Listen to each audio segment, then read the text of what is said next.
On the 23rd of June, 1944, in a stark white medical examination room at Camp Ruston, Louisiana, Dr. Samuel Hartwell pressed his stethoscope against a woman's back and heard something that made his hands freeze.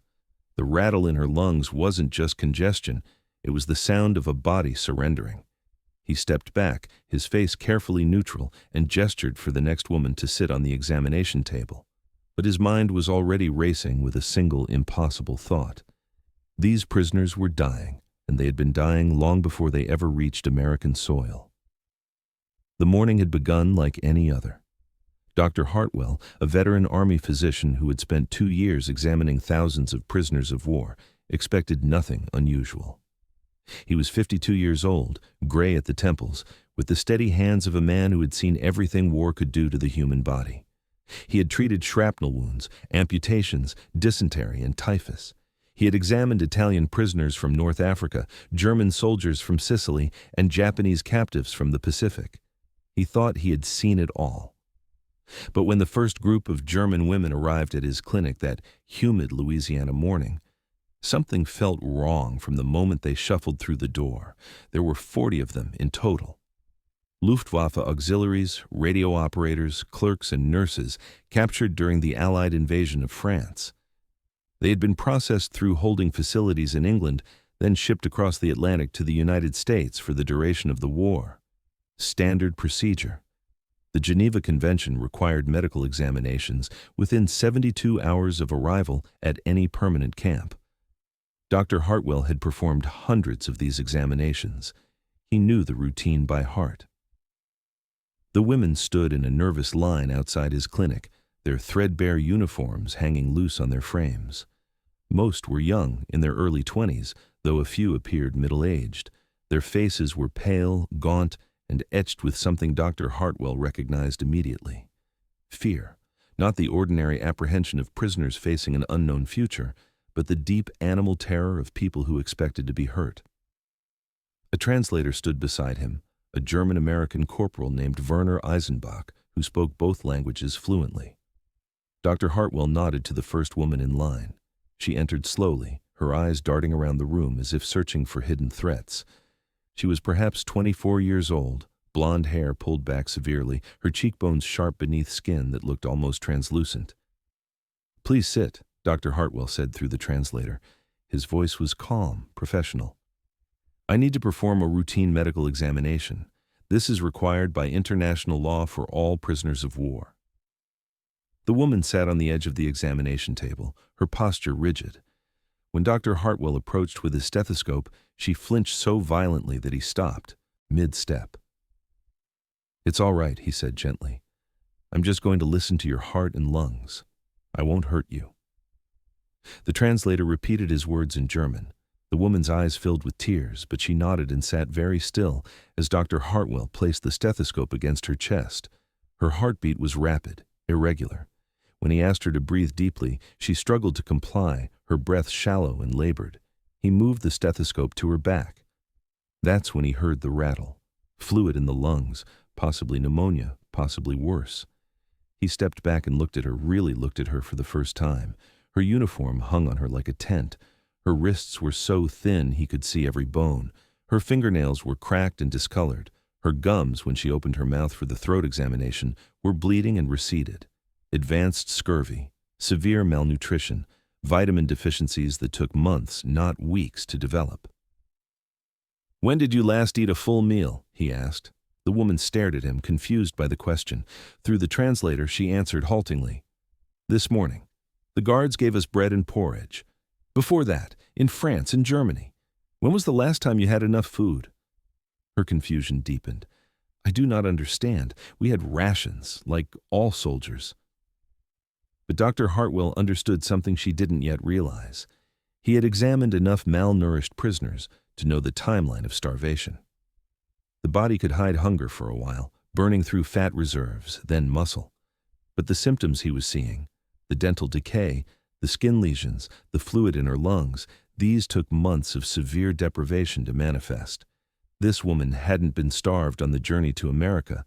She had been starving long before capture.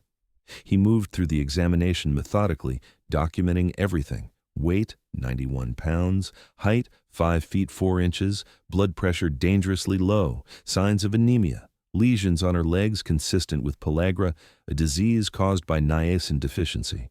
When he pressed gently on her abdomen, she gasped in pain. Possible liver damage, possible kidney dysfunction. He made notes in careful handwriting, his professional detachment beginning to crack. "Next patient," he called out, his voice steady despite the growing knot in his stomach. The second woman was worse. The third, worse still. By the time he had examined 10 women, Dr. Hartwell had to excuse himself. He walked out into the Louisiana heat, loosened his collar, and stood very still, breathing hard. His nurse, Lieutenant Patricia Morrison, a competent woman from Ohio who had served with him for 18 months, followed him outside. "Doctor, are you all right?" He turned to her and she saw something in his face that alarmed her. Dr. Hartwell was not a man who showed emotion easily, but now his eyes were wide, his jaw tight. "Pat, we need to hospitalize at least half of them, maybe more, and I need you to call the quartermaster. We need medical supplies, thiamine, niacin, iron supplements, vitamin C, antibiotics. I need chest x-rays for everyone, and I need blood work processed immediately." "Sir, they're just POWs. We have standard protocols for—" "These women are dying," he said flatly. "I don't care what the protocols say. If we don't intervene now, we're going to have corpses on our hands within weeks." Lieutenant Morrison stared at him. "Are you saying the transport ship starved them?" "No." Dr. Hartwell shook his head slowly. "That's the problem. I don't think this happened on the ship. This is long-term malnutrition, months, maybe longer. They arrived like this." He returned to the examination room. One by one, the women came through. Each examination revealed the same horrifying pattern: severe weight loss, vitamin deficiencies, untreated infections, dental problems that suggested years of inadequate nutrition. One woman had a poorly healed fracture in her arm that had been set without proper medical care. Another had open sores on her feet, trench foot that should have been treated months ago but had been left to fester. A third had tuberculosis, her lungs so compromised that Dr. Hartwell wondered how she was still breathing. By noon, he had examined 20 women. By late afternoon, all 40. His notes filled page after page. The patterns were undeniable. These women hadn't just been neglected. They had been systematically deprived of basic medical care and adequate nutrition for an extended period. And it hadn't happened under American custody. That evening, Dr. Hartwell sat alone in his office, the medical files spread across his desk. Outside, the Louisiana sun was setting, painting the camp in shades of amber and gold. Inside, he stared at the evidence before him and tried to reconcile what he was seeing with what he thought he knew about the war. The propaganda was clear. Nazi Germany was disciplined, organized, efficient. Its military machine was formidable. Its soldiers were well-trained and well-equipped. That was the enemy America had been fighting for 3 years. But these women told a different story. They were German military personnel, auxiliary members of the Luftwaffe, and they had been treated with shocking disregard by their own system. He thought about the male German prisoners he had examined over the past 2 years. Most had been in reasonable health, considering they had been captured in combat. They were fed adequately, given medical care, treated according to the standards of the Geneva Convention. But these women had arrived already broken. Dr. Hartwell opened the file of the first woman he had examined. Her name was Greta Zimmerman, 23 years old, former radio operator stationed near Caen, captured on June 9, 1944, during the chaos following D-Day. According to the intake forms, she weighed 91 pounds. He did the calculation in his head. For a woman of 5 feet 4 inches, a healthy weight should be between 115 and 140 pounds. She was at least 25 pounds underweight, possibly more. Her body mass index indicated severe malnutrition. But the intake form from England, filled out 2 weeks earlier, listed her weight as 87 pounds, meaning she had actually gained 4 pounds since capture. The American and British forces had been feeding her better than her own military had. He pulled out another file. Annalise Kohler, 26 years old, nurse, weight 94 pounds, height 5 feet 6 inches, chronic anemia, bleeding gums, hair loss. The medical notes from the British holding facility mentioned that she had been severely malnourished upon arrival and had been placed on supplemental feeding immediately. File after file told the same story. These women hadn't been mistreated by the Allies. They had been delivered to the Allies already damaged. Dr. Hartwell stood and walked to the window. In the distance, he could see the barracks where the women were now housed. Guards patrolled the perimeter, rifles slung casually over their shoulders. It was a prison camp, yes, but a humane one. The women would receive 3 meals a day, clean water, medical care, shelter, basic dignity, more than their own country had given them. The realization hit him like a physical blow.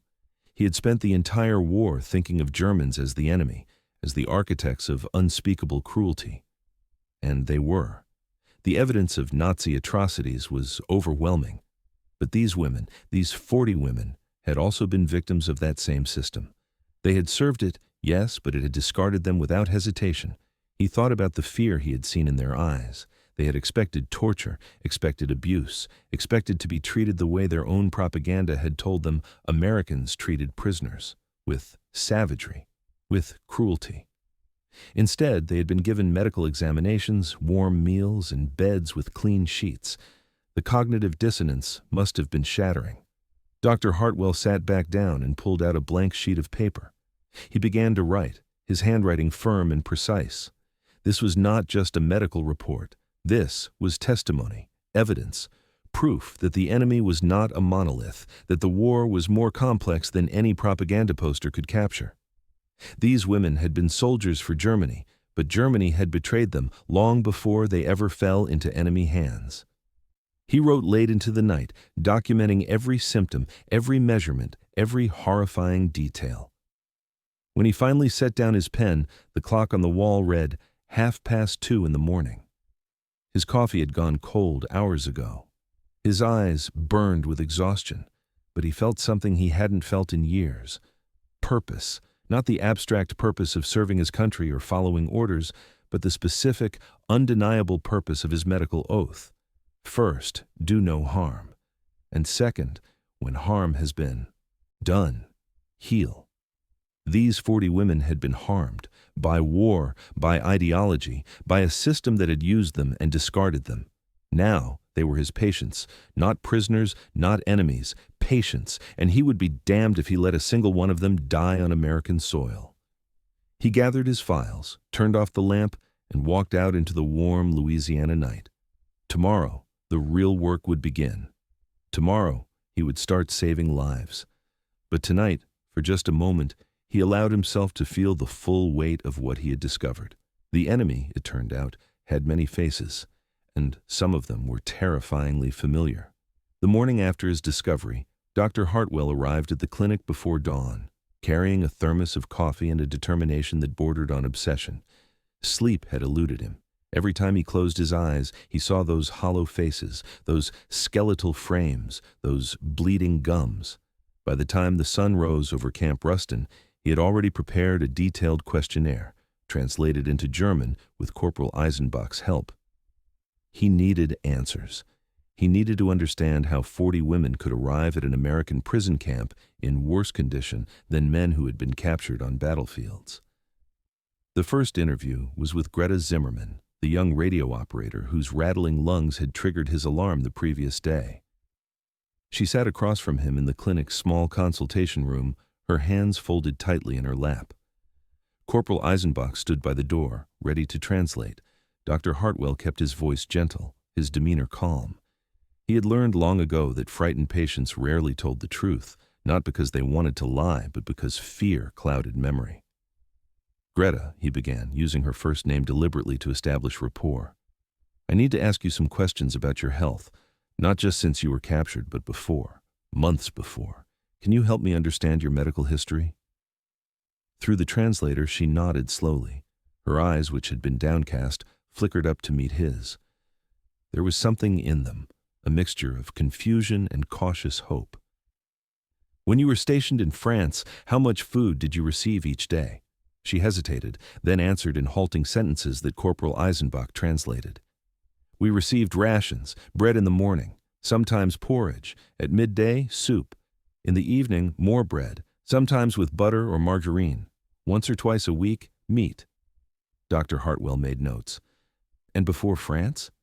When you were in Germany, during your training? Less, she said quietly. During training, we received smaller portions. They told us women needed less than men, that we should be grateful for what we had, that the frontline soldiers needed more. How long were you in training? 8 months, from September 1943 to May 1944. Dr. Hartwell did the mental arithmetic. 8 months of inadequate nutrition, followed by several weeks in France, under combat conditions where food supplies were likely even more disrupted. No wonder her body was failing. She had been slowly starving for nearly a year. Did you ever see a doctor during this time? Did anyone check your health? Greta's expression darkened. Once. I told the officer I was feeling weak, dizzy. She sent me to the medical station. The doctor, he was very busy. He looked at me for maybe 2 minutes. He said I was fine, that I was just being soft. He told me to drink more water and get back to work. Did other women report similar problems? Yes, many. Some fainted during training exercises. One girl, Ursula, she collapsed and could not get up. They took her away. We never saw her again. Dr. Hartwell felt a cold weight settling in his chest. What did they tell you happened to her? Nothing official, but we heard rumors that she had been sent home, that she was too weak to serve. Some said she died. He moved to the next question, though he already suspected the answer. When you were captured by American forces, what did you expect would happen to you? For the first time, tears appeared in Greta's eyes. We expected to be killed or tortured. Our officers told us the Americans were savages, that they would do terrible things to us, especially because we were women. They said we would be better off dying in combat than being taken prisoner. And yet, Dr. Hartwell said softly, you were not killed. You were not tortured. No, she whispered. You gave us food, real food, bread and soup and even coffee. The British soldiers who captured us, they shared their chocolate with us. I did not understand. I thought it was a trick that they were fattening us up for something worse, but nothing worse came. She looked at him directly now, her voice breaking. Why are you being kind to us? We are the enemy. We are Nazis. You should hate us. Dr. Hartwell set down his pen. Greta, I'm a doctor. My oath is to heal the sick and injured, regardless of who they are. And right now, you are very sick. You've been sick for a long time, but not because of anything we did to you. She stared at him, uncomprehending. Your own military did this to you, he said quietly. They starved you. They neglected your health. They lied to you about what would happen if you were captured, and now I need to understand why. The interviews continued throughout the day. One by one, the women told their stories, and a pattern emerged that Dr. Hartwell found increasingly damning. The German military had created auxiliary units for women out of necessity, needing bodies to fill non-combat roles as more men were sent to the front. But it had never fully committed to supporting these women. They were given smaller rations than male soldiers, justified by pseudo-scientific claims about women's lower caloric needs. They were housed in inferior facilities. Medical care was sporadic at best, often dismissed as unnecessary for personnel who were not in direct combat. Anneliese Kohler, the 26-year-old nurse, told him about working 18-hour shifts in a field hospital near the front lines, eating nothing but thin soup and hard bread for days on end. We were told to be grateful, she said bitterly, to remember that the men were fighting and dying, and our discomfort was nothing compared to theirs. But I was a nurse. I saw the male soldiers. They received better food than we did, even the wounded ones. Another woman, Margarete Schultz, a clerk who had worked in a communications bunker, described fainting from exhaustion and hunger during a shift. When she reported to the medical officer, he had accused her of malingering, of trying to avoid work. She was given no treatment, no supplemental rations, only a warning that future complaints would result in disciplinary action. I learned to stop complaining, she told Dr. Hartwell. We all did. You worked through the hunger, through the dizziness, through the pain, because if you admitted weakness, you were useless, and useless women disappeared. That phrase haunted Dr. Hartwell. Useless women disappeared. He asked each woman what it meant. The answers were vague, built on rumor and fear rather than concrete knowledge. Some said weak women were sent to labor camps. Others whispered about hospitals where the chronically ill were simply allowed to die. No one knew for certain, but everyone knew enough to be terrified. By the third day of interviews, Dr. Hartwell had compiled a devastating picture. The German military's treatment of its female auxiliary personnel was not merely neglectful, it was systematically discriminatory. While male prisoners of war captured by the Allies and held in camps across America received adequate food and medical care, these German women had received neither from their own commanders. They had been worked to exhaustion, fed starvation rations, and denied basic medical attention, all while being told they were serving the fatherland with honor. The irony was crushing. These women had believed the propaganda about American cruelty so completely that capture had filled them with terror. Yet within days of American custody, they were healthier than they had been in months. The enemy they had been taught to fear was treating them better than their own side ever had.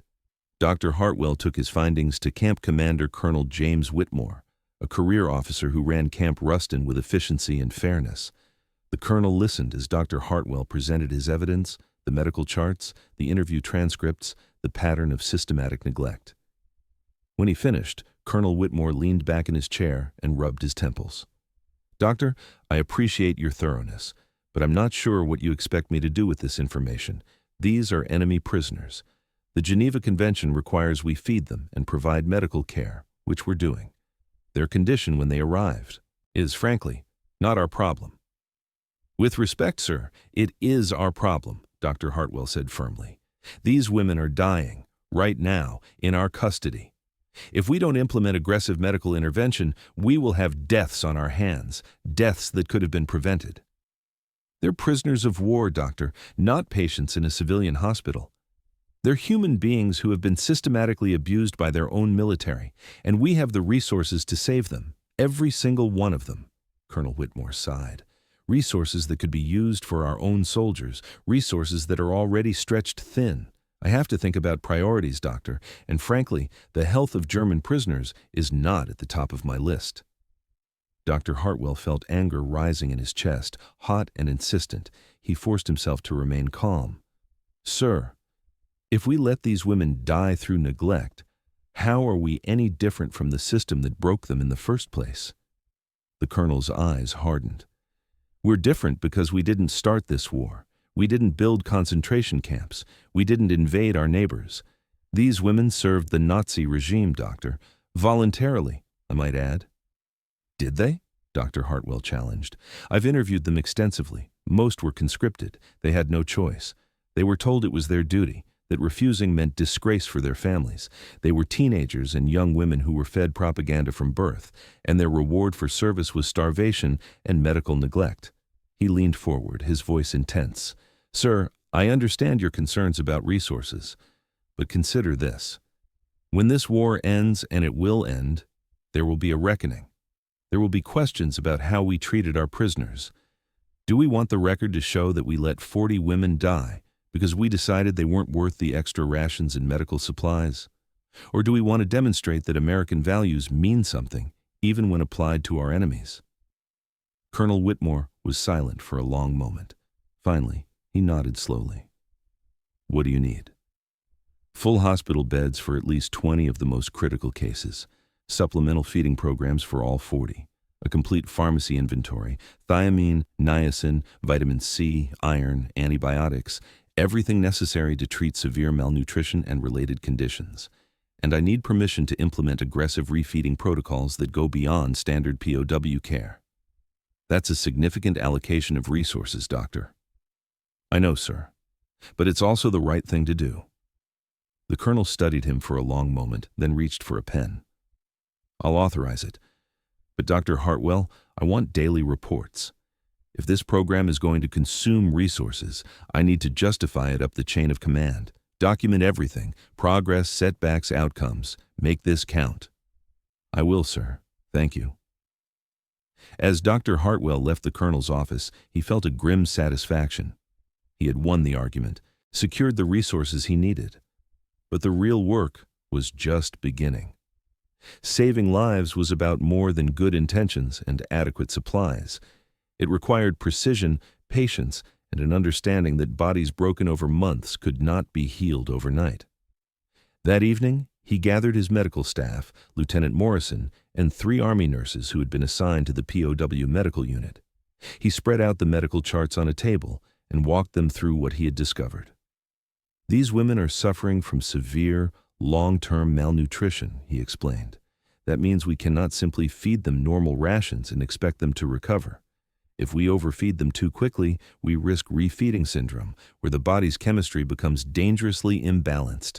Hearts can fail, kidneys can shut down. We have to be extremely careful. Lieutenant Morrison, who had initially questioned the necessity of special treatment, looked shaken as she reviewed the charts. "Doctor, some of these vitamin deficiency levels, I've never seen anything this severe outside of textbooks."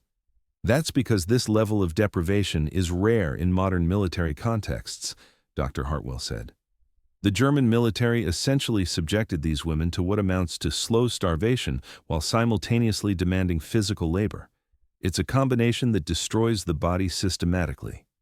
He outlined the treatment protocol: gradual increase in caloric intake, starting at 2,000 calories per day and slowly building to 3,000 over the course of several weeks.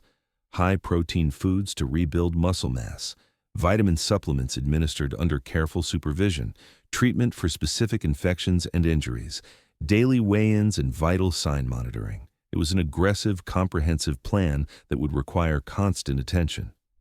"I need you all to understand something," Dr. Hartwell said, looking at each member of his staff. "These women are going to test everything you believe about this war. They wore German uniforms. They served the Nazi regime. But they are also victims of a system that used them and threw them away. Our job is not to judge them. Our job is to heal them. Can you do that?" One by one, the nurses nodded. Lieutenant Morrison spoke for the group. "We can do that, Doctor." Over the following days, Dr. Hartwell's clinic became a place of careful miracles. The most severely malnourished women were moved to hospital beds, where they received around-the-clock care. The others remained in the barracks but came to the clinic 3 times daily for supplemental feeding and vitamin injections. The doctor himself spent hours at each bedside, monitoring responses, adjusting treatments, watching for signs of complications. The work was exhausting. But slowly, incrementally, the women began to improve.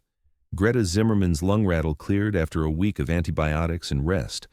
Annalisa Kohler's anemia responded to iron supplements and a diet rich in organ meats. Margaret Schultz gained 7 pounds in 2 weeks, her face losing its skeletal appearance.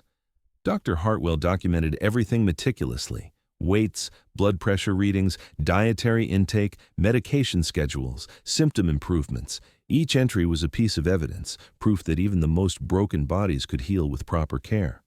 But more than that, each entry was a silent indictment of the system that had broken them in the first place.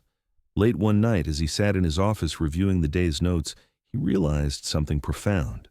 These 40 women had become more than patients to him.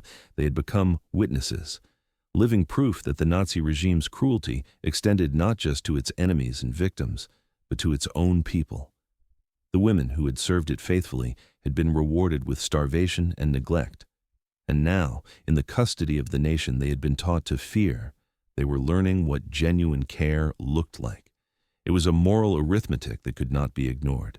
The enemy who tortures is evil, but the enemy who abandons its own is something worse. It is a system that has lost all claim to legitimacy, all pretense of honor.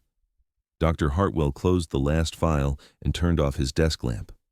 Tomorrow he would continue the work. Tomorrow there would be more weigh-ins, more examinations, more small victories in the fight against the damage done. But tonight, he allowed himself a moment of certainty. 40 lives could be saved, 40 women could be pulled back from the edge of death, and in doing so, America would prove something essential about itself, that its strength lay not in cruelty, but in the conviction that every life, even the life of an enemy, possessed inherent worth. That was a victory no battlefield could deliver. The transformation began not with grand gestures, but with a bowl of chicken soup. On the morning of July the 3rd, 1944, Dr. Hartwell stood in the camp kitchen beside a local woman named Eleanor Beaumont, watching as she stirred an enormous pot with practiced efficiency. Eleanor was 62 years old, a widow who had raised 5 sons on a farm outside Ruston, and she had volunteered to help with what the doctor called his special feeding program after hearing about it at church. "Now, doctor," she said in her thick Louisiana drawl, "this soup's got everything you asked for. Chicken for protein, carrots and potatoes for substance, a touch of butter for fat, but I added something else too. Love. My boys always said you could taste it in my cooking, and I figure these poor girls need love more than anything else right now." Dr. Hartwell smiled despite his exhaustion. He had been awake for 36 hours straight, monitoring the most critical patients, adjusting medication dosages, preventing complications. Eleanor's warmth was a balm to his frayed nerves. "Mrs. Beaumont, I have no doubt your soup will do more good than half the medicines in my cabinet." She patted his arm. "You look like you could use some yourself, doctor. When's the last time you had a proper meal?" "I honestly can't remember." "Then you'll eat with the girls this morning. Can't heal anybody if you're running on empty yourself." By 8 o'clock, the soup was ready. The 20 most severely malnourished women, those who had been moved to the camp hospital, received their portions first. Dr. Hartwell and Lieutenant Morrison moved from bed to bed, ensuring each woman ate slowly, carefully, monitoring for any adverse reactions. This was the delicate part, the dangerous part. Bodies starved for months could not simply be given food and expected to recover. The refeeding had to be gradual, calibrated, precise. Greta Zimmerman, propped up on pillows in her hospital bed, took her first spoonful of soup and closed her eyes. When she opened them again, tears were streaming down her face. "I had forgotten," she whispered in German. Corporal Eisenbach, who had become a near-constant presence in the hospital, translated, "I had forgotten what real food tastes like." Dr. Hartwell checked her pulse, watching for any signs of tachycardia or distress. "Eat slowly, Greta. Your body needs time to adjust. A few spoonfuls now, more in 2 hours, then more after that. We'll gradually increase your intake over the next week." She nodded, taking another careful spoonful. In the bed beside hers, Annalisa Kohler, the nurse who had worked herself to collapse in German field hospitals, ate her soup with trembling hands. She had gained 4 pounds in the past week, enough that her face had begun to regain some roundness, though her eyes still carried the hollow look of someone who had seen too much suffering. "Doctor," she said haltingly in broken English, "why you do this? We are enemy." It was a question he had been asked a dozen times in the past week, in various forms, by various women. Each time his answer was the same, though the weight of it seemed to grow heavier with repetition. "Because you're human beings who need medical care. That's all the reason I need." Through the translator, Annalisa said something more, her voice thick with emotion. Corporal Eisenbach hesitated before translating. "She says, in Germany, they told us Americans had no honor, that you were a nation of money and machines without souls. She says she was wrong. She says you have more honor than anyone who sent her to war." Dr. Hartwell felt something catch in his throat. He nodded, unable to trust his voice, and moved on to the next patient. The feeding protocol he had designed was based on the latest medical understanding of severe malnutrition, limited though it was in 1944. Small, frequent meals, high in protein and essential nutrients, supplemented with vitamins administered through injection to bypass digestive systems that might not absorb them efficiently. Thiamine to prevent beriberi, niacin to treat pellagra, vitamin C for their scurvy, iron for anemia. Each woman received a personalized treatment plan based on her specific deficiencies. But Dr. Hartwell quickly learned that healing required more than medical science. It required human connection. The women had been broken, not just physically, but psychologically. They had been told repeatedly that they were worthless, that their complaints were weakness, that their suffering was insignificant compared to the suffering of men at the front.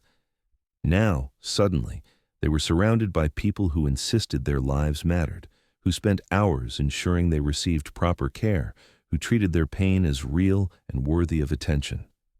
The cognitive shift was profound and disorienting. Eleanor Beaumont became an unexpected bridge between worlds. She arrived at the camp every morning at 6 o'clock, bringing not just food, but a grandmother's warmth that transcended language and nationality.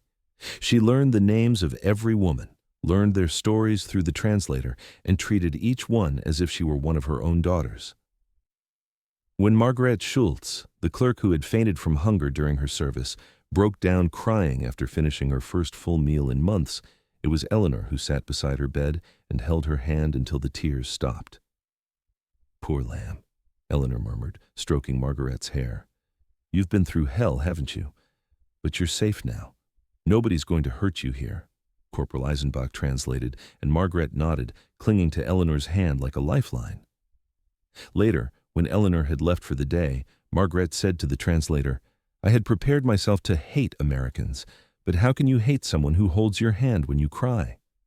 The question hung in the air, unanswerable and profound.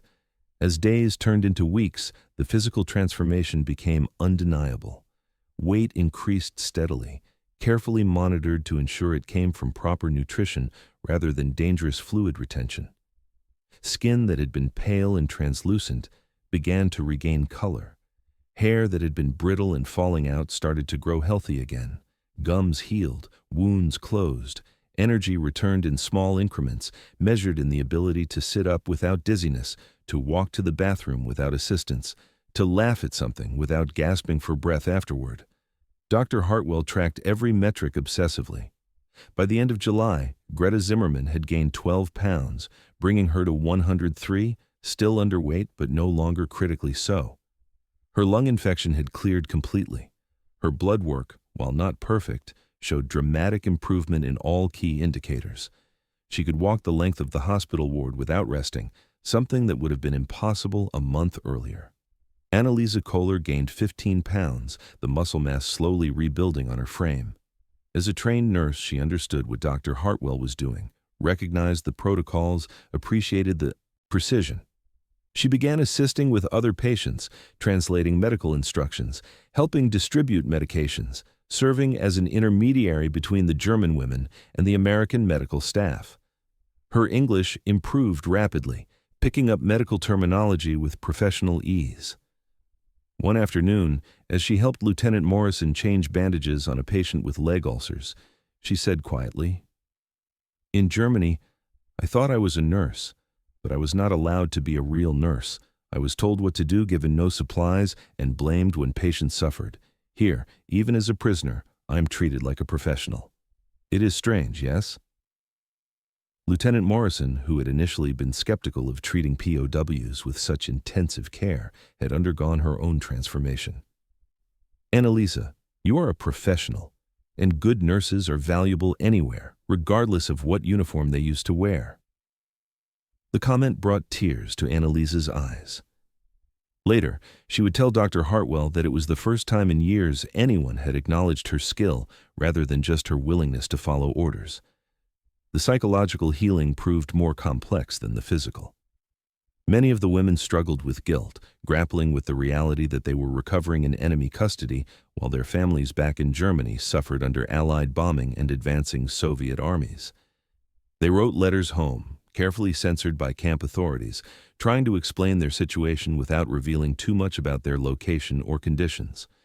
One woman, a radio operator named Helga Dresner, showed Dr. Hartwell a letter she had written to her mother.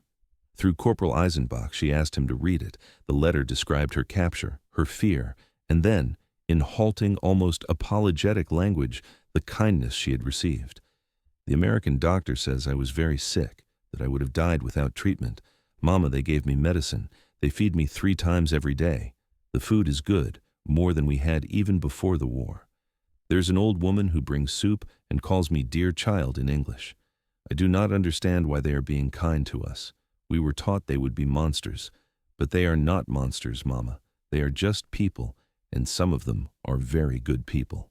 Dr. Hartwell handed the letter back, his throat tight. "Will you send it?" Helga nodded. "If the censors allow it. I want my mother to know I'm not suffering. I want her to know that not everything they told us was true."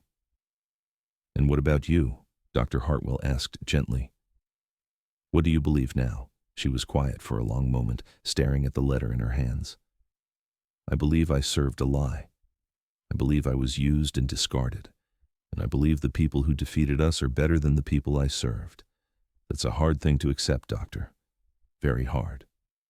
I can imagine. No, she said, meeting his eyes. I do not think you can. You are an American. You have always been on the side that feeds its soldiers, that values their lives. I was on the side that let us starve while telling us it was honor. There is shame in that, deep shame. Dr. Hartwell had no easy answer for her shame. He could heal bodies, but healing minds required something he could not provide. Time, distance from trauma, and the slow work of rebuilding self-worth. All he could offer was consistency, continued care, and the steady message that her life had value. By August, all 40 women had been moved out of critical status. The most severe cases remained in the hospital for continued monitoring, but the immediate danger had passed. No one had died. No one had suffered irreversible organ damage. It was a medical success that Dr. Hartwell documented with quiet satisfaction, page after page of charts showing weight gains, normalized blood pressure, cleared infections, healed wounds. But the true measure of success came in subtler forms. The way Greta Zimmerman smiled when Eleanor Beaumont brought her favorite vegetable soup. The way Margaret Schultz started teaching English phrases to the other women, creating a shared vocabulary of recovery. The way Annalise Kohler began organizing the hospital ward with professional efficiency, helping to care for others as she herself healed. And there was the laughter. That shocked Dr. Hartwell more than anything. One afternoon in mid-August, he walked into the hospital ward to hear genuine laughter echoing off the walls. A group of women were gathered around a bed where one of them, a former clerk named Frida, was attempting to teach the others an American dance she had seen the guards doing. Her movements were awkward, exaggerated, and the women were laughing so hard that several were crying. Lieutenant Morrison stood beside Dr. Hartwell, watching the scene with wonder. "Sir, a month ago I didn't think any of them would survive. Now listen to them." "Laughter is good medicine," he said softly. "Maybe the best medicine." The cultural collision that had seemed so fraught at the beginning had evolved into something unexpected. Southern Louisiana women, recruited through churches and community organizations, had begun visiting the camp regularly, bringing not just food but conversation, music, and a determination to show these enemy prisoners what Christian charity looked like in practice. They taught the German women English phrases, learned a few German words in return, and created a strange hybrid community where nationality and ideology mattered less than shared humanity. One evening, Eleanor Beaumont organized a small concert in the hospital ward. She brought her nephew, a boy of 14 who played fiddle, and he performed folk songs while the women listened with rapt attention. When he finished, Annalisa stood and, in her improving English, asked if she might sing something from home. Eleanor agreed immediately. Annalisa's voice, clear and strong despite months of malnutrition, filled the EPE ward with a German folk song about the changing seasons and the hope of spring. The American staff stood silent, moved despite themselves. When she finished, there was a moment of absolute quiet, and then Eleanor began to clap. The applause spread through the ward, Germans and Americans alike, united in appreciation of beauty. Dr. Hartwell, standing in the doorway, felt something shift inside him. This was not just medical care. This was not just following the Geneva Convention. This was the deliberate, conscious choice to treat the enemy with dignity, to insist that humanity transcended the boundaries of war. And in that choice lay a power greater than any weapon. The letters the women wrote home became more detailed, more honest, as weeks passed and censors allowed more through. They described the food, the medical care, the kindness of strangers.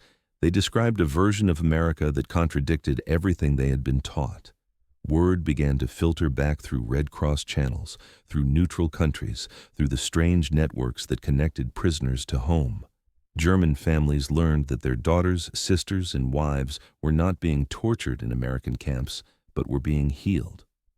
For Dr. Hartwell, the project that had begun as a medical emergency had become something larger, a testament to what was possible when care superseded hatred, when ideology gave way to basic human decency. He continued his meticulous documentation, knowing that someday someone would need to see the evidence, evidence that 40 women had been broken by their own system and healed by their enemies. Evidence that the measure of a nation's strength was not just in its ability to make war, but in its willingness to show mercy. By the end of August, when he submitted his monthly report to Colonel Whitmore, the statistics told a story that needed no embellishment. 40 women admitted in critical condition, 0 deaths, average weight gain of 14 pounds per patient, complete resolution of acute infections, significant improvement in all vitamin deficiency markers, psychological assessments showing reduced anxiety and improved mental health across the board.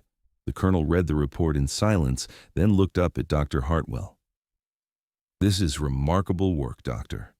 Truly remarkable. It's what we're supposed to do, sir. It's why I became a physician." "Still," Colonel Whitmore said, "you should know that your report is being forwarded up the chain. There's interest at the highest levels in how we're treating POWs, especially in light of what we're discovering about conditions in German camps.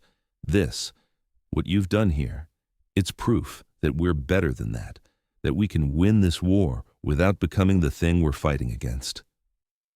Dr. Hartwell nodded slowly.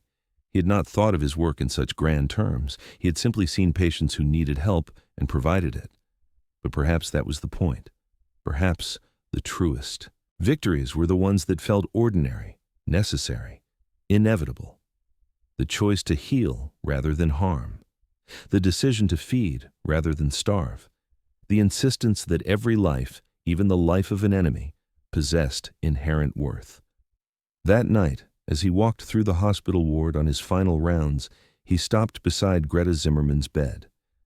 She was sleeping peacefully, her breathing steady and clear, her face no longer gaunt but gently rounded with returning health. On her bedside table sat a letter she had received that afternoon, the first from her mother since her capture. She had shared it with him earlier, crying as Corporal Eisenbach translated. Her mother had written, "I do not understand this war anymore. I do not understand how the people we were told to hate are saving your life while our own country let you starve. Come home to me, my daughter, and when you do, tell me everything. Tell me the truth about what you saw, because I think we have been lied to about many things."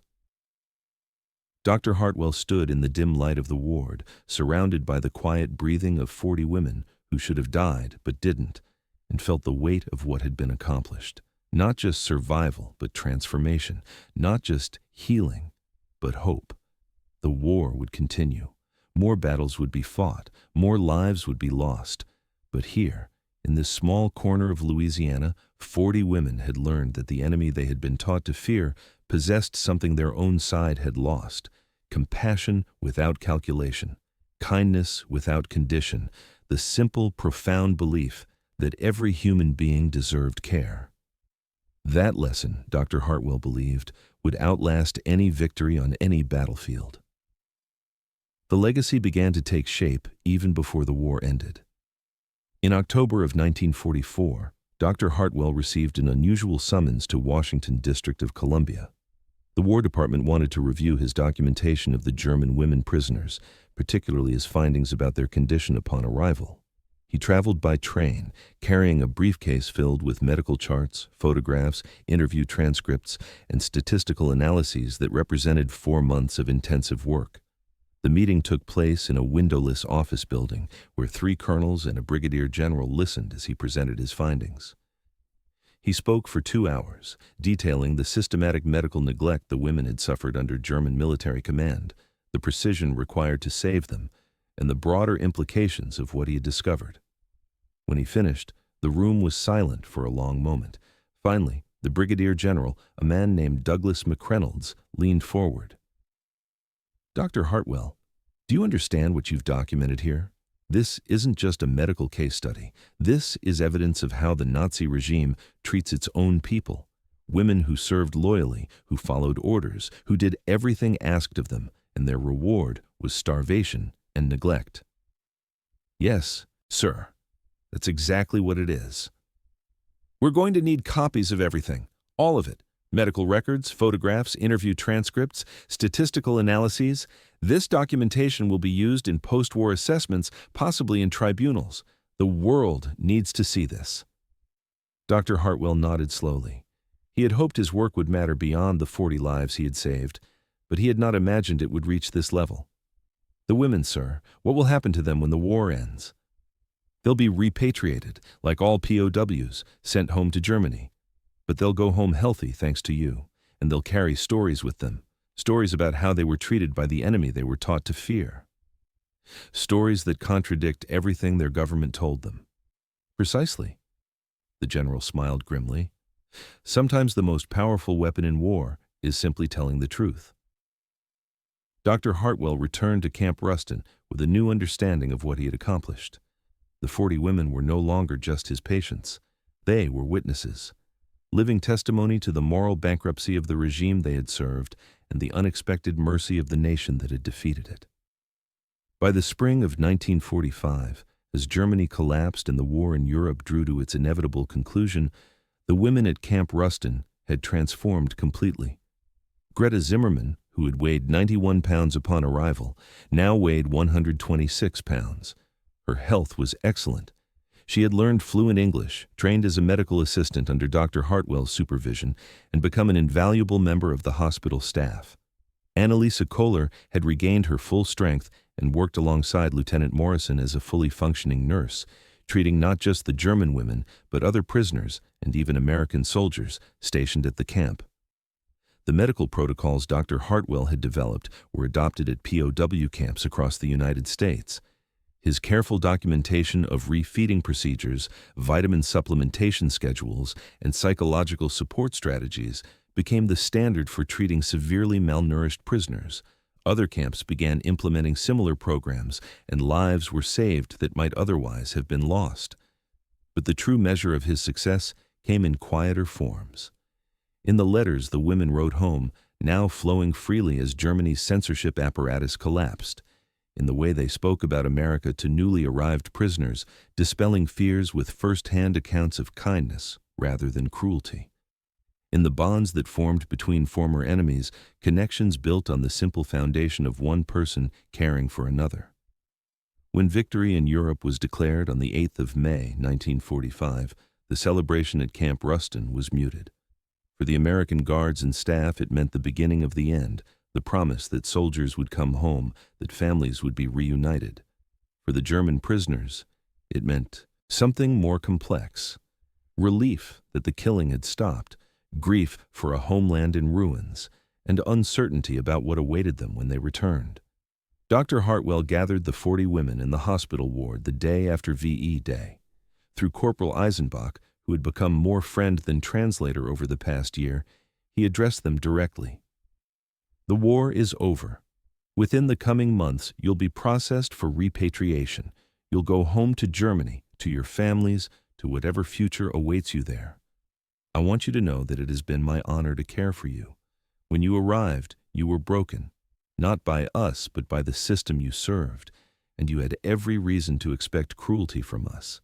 Instead, I hope we showed you something different, something better." He paused, collecting his thoughts. "You came here as enemies. You leave as survivors. But more than that, you leave as witnesses. You've seen 2 different systems, 2 different ways of valuing human life. Take that knowledge home with you. Share it.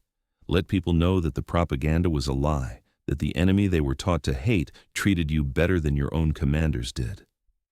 Greta Zimmermann stood, tears streaming down her face.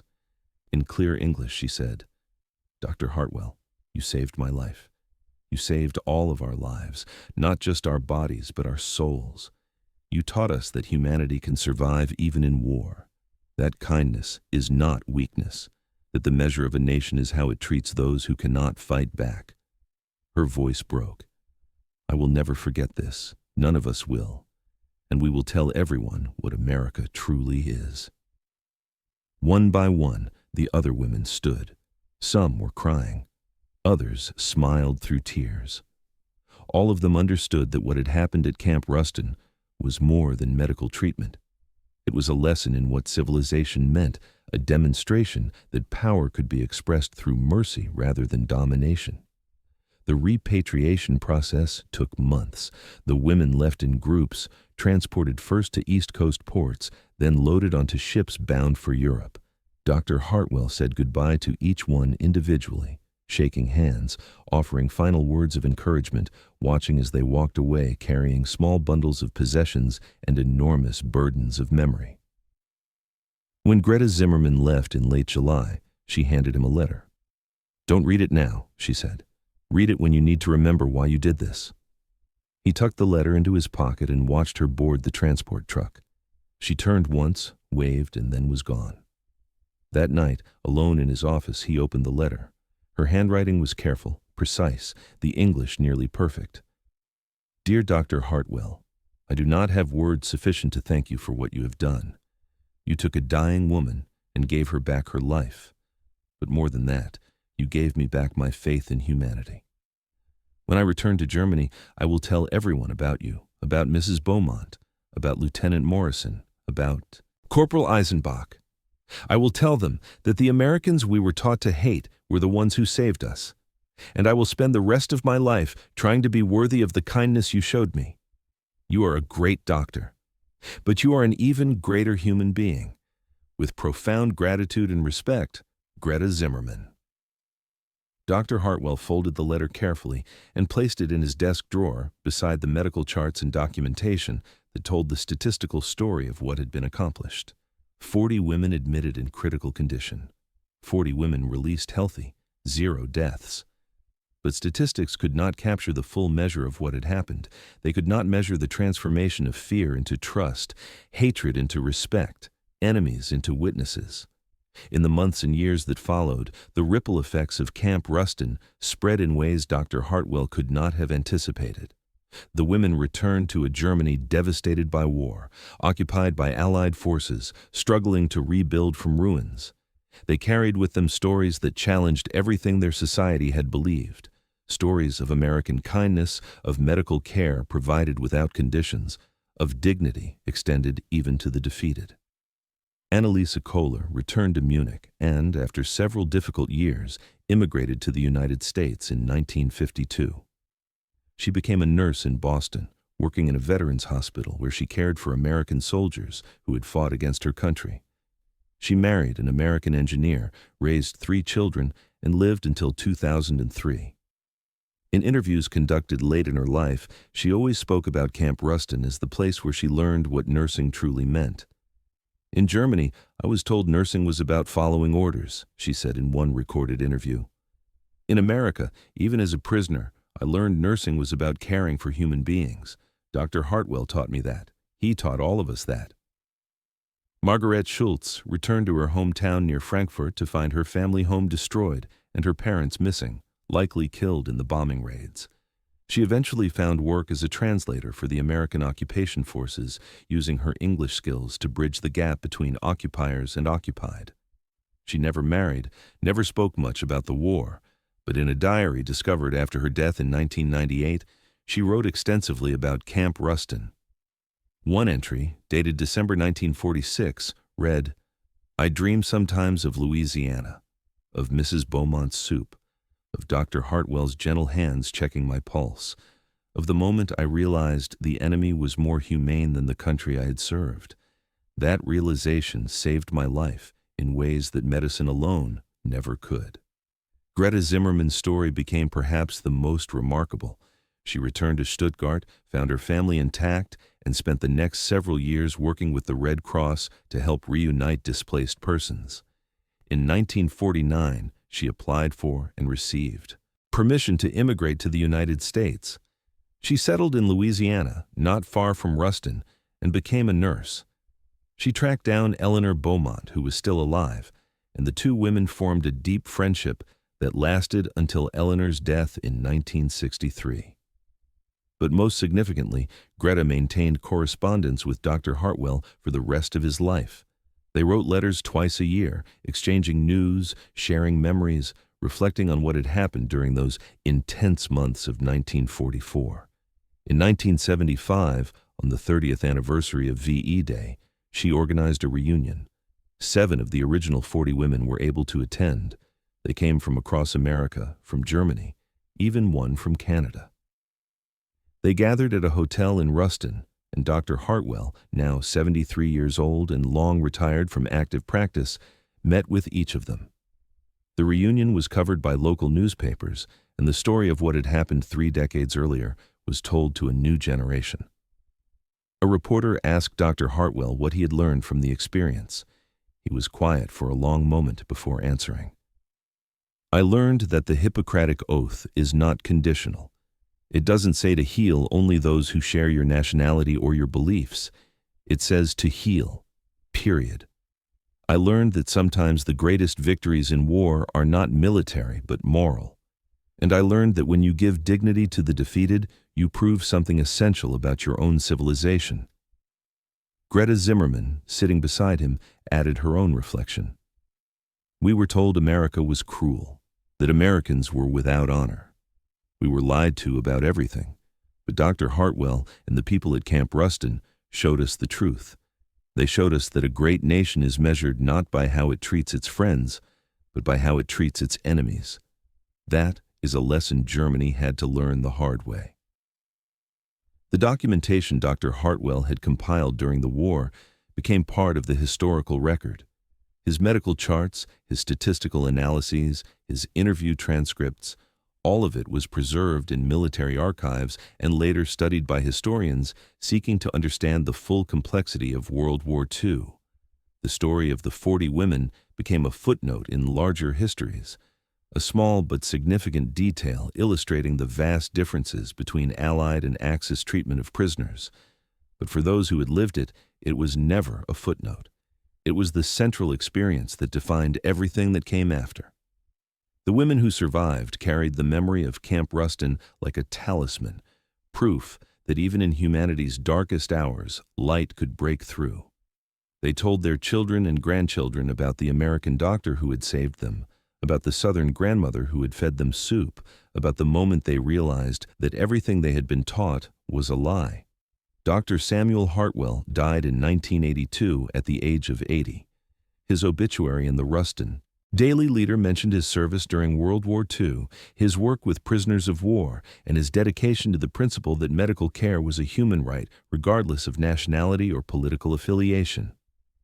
At his funeral, 6 elderly women sat in the front row, their faces marked by age but their eyes clear with memory. They had flown from across the country and across the ocean to pay their respects to the man who had given them back their lives. Greta Zimmerman delivered the eulogy. She spoke in English, her accent still faintly German after decades in America. "Dr. Hartwell once told me that he was just doing his job, just following his oath as a physician. But he was doing something much greater than that. He was proving that America's strength came not from its weapons or its wealth, but from its values, from its insistence that every human life has worth, from its belief that dignity is not earned but inherent." She paused, looking at the casket draped with an American flag. 40 women arrived at Camp Ruston in the summer of 1944. We were dying. We were terrified. We had been abandoned by our own country and expected nothing but cruelty from yours. Instead, we found a doctor who saw past our uniforms to our humanity. We found nurses who cared for us with professional skill and personal kindness.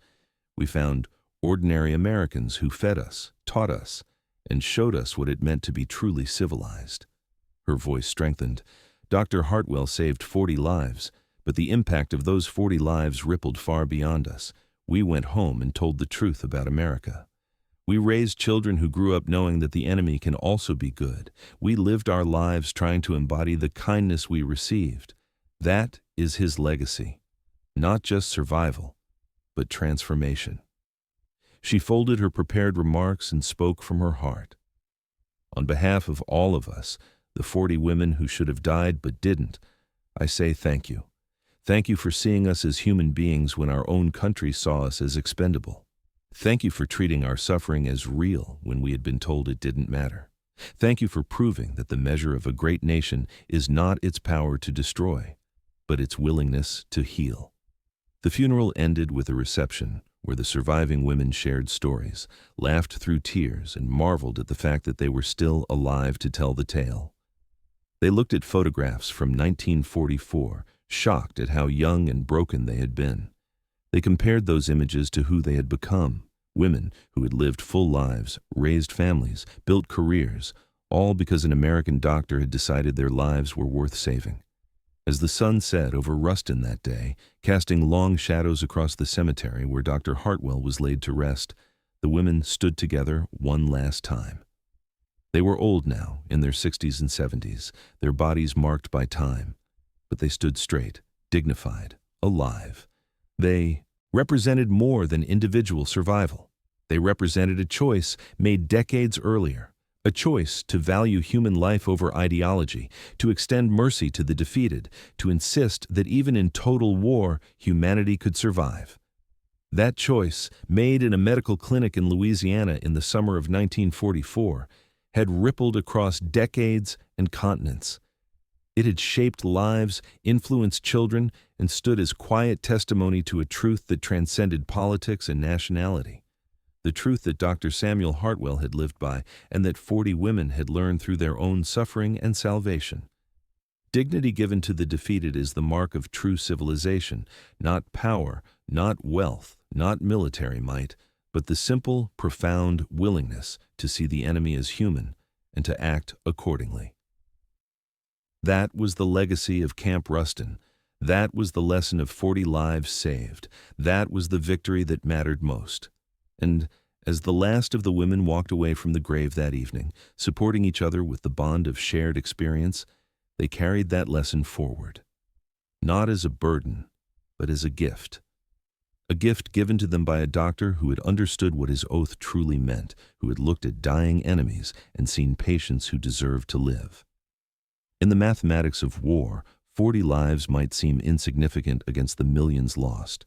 But in the mathematics of humanity, those 40 lives were everything. They were proof that even in darkness, light persists, that even in hatred, love survives, that even in war, mercy can triumph. That was Dr. Samuel Hartwell's true victory, and it would echo through generations, a quiet reminder that the greatest battles are not fought with weapons, but with the simple revolutionary act of treating every human being as worthy of care.